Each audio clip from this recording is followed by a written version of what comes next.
गाहक लगता रहे तो जी काम वाहवा बन जाता है।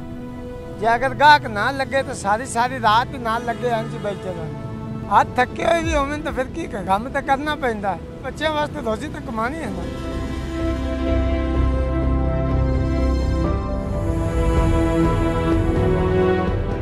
मान लीजिए सारा दिन का बंदा थका होता है, अपने आप को सुकून देने के लिए, रिलैक्सेशन के लिए बंदा करवाने के बाद अपने आप को हल्का सा महसूस करता है।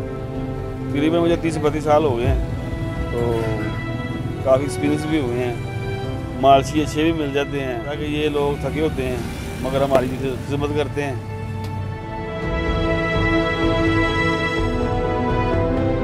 सर हुकूमत को सोचना चाहिए ना भी माड़े बंदे ने भी ना सोचो, असी मतलब कि अपील करिए भी तो साढ़े नहीं सुनी जाएगी।